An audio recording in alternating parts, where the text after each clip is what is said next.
musnai.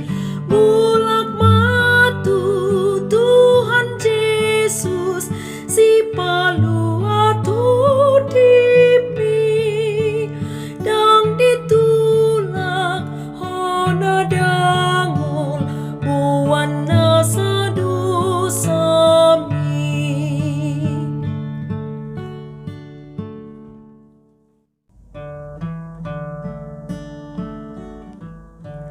Kasih karunia dan damai sejahtera dari Allah Bapa kita dan dari Tuhan Yesus Kristus menyertai kamu. Firman Tuhan pada hari ini tertulis dalam 2 Tawarik pasal 30 ayat 8. Sekarang janganlah tegar tengkuk seperti nenek moyangmu. Serahkanlah dirimu kepada Tuhan dan datanglah ke tempat kudus yang telah dikuduskannya untuk selama-lamanya. Serta beribadahlah kepada Tuhan Allahmu, supaya murkanya yang menyala-nyala undur daripadamu. Demikian firman Tuhan.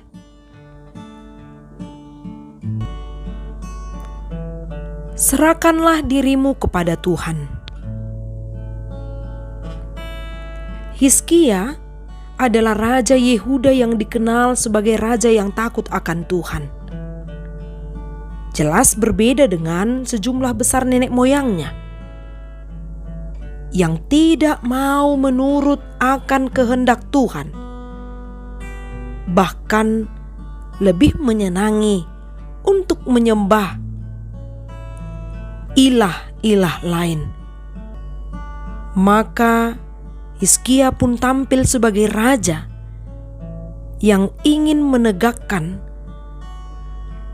dan mengadakan transformasi bagi bangsa Israel. Dalam nas ini dikatakan, janganlah tegar tengkuk seperti nenek moyangmu. Peringatan ini adalah tujuan dari transformasi itu, agar mereka tidak mengikuti sebagaimana nenek moyang mereka yang benar-benar memiliki sifat tegar tengkuk. Mendengar kata tegar tengkuk, maka pikiran kita akan mengarah kepada perilaku seseorang yang keras kepala, yang selalu membangkang, tidak mau menurut, mengandalkan pikiran atau mengandalkan ego sendiri, menganggap bahwa dirinya yang benar. Ungkapan tegar tengkuk ditujukan kepada bangsa Israel. Tuhan sendirilah yang menyebut bangsa Israel sebagai bangsa yang tegar tengkuk. Bangsa Israel yang sudah dibimbing dan bahkan disertai dalam perjalanan kehidupan mereka. Justru bangsa itu sendiri yang menjadi bangsa pilihan, berbalik dari Allah.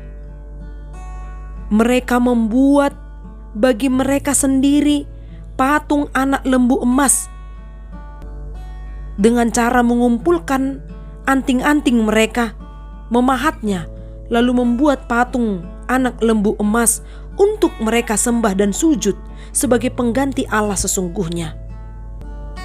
Padahal sudah jelas patung itu adalah buatan tangan mereka sendiri.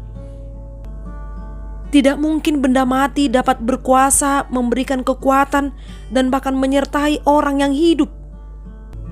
Disitulah letak kemarahan Allah atas perilaku bangsa Israel yang benar-benar keras kepala, tegar tengkuk, tidak mau diingatkan. Hizkia tampil untuk mengingatkan, menyerukan suara pertobatan, dan juga melakukan transformasi untuk bangsa Israel dengan mengatakan, serahkanlah dirimu kepada Tuhan. Datanglah ke tempat kudus yang telah dikuduskannya untuk selama-lamanya. Bukan menyembah patung anak lembu emas. Bukan tunduk kepada patung. Namun dengan menyerahkan hidup kita kepada Tuhan, hidup bangsa Israel, jasmani dan rohaninya, harus benar-benar menunjukkan totalitas penyerahan kepada Tuhan.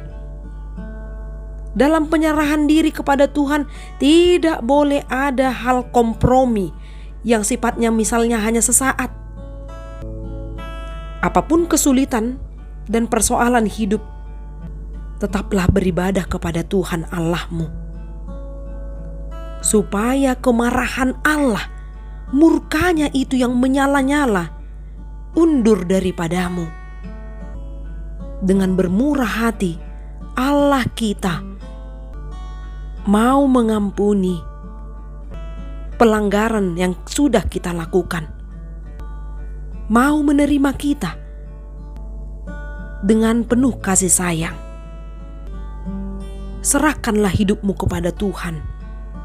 Di saat engkau mengalami suka dan duka, Dialah Allah yang menyertai kita, yang selalu menjaga kita dan tahu apa yang kita butuhkan. Dia tahu setiap perkara, masalah yang kita hadapi. Pertolongannya selalu tersedia bagi orang-orang yang mau beribadah kepadanya, tekun berdoa, dan mengandalkan Tuhan dalam segenap kehidupan. Jangan justru kita mundur daripada Allah. Jangan justru kita mencari kekuatan dari yang lain. Sebab hanya Allah kita yang setia, yang mau menerima kita dalam keadaan suka dan duka. Allah yang bekerja dalam hidup kita, dalam hidup keluarga, dan dimanapun kita berada. Amin. Salam sehat. Semoga hidup kita diberkati melalui firman yang kita dengar. Horas.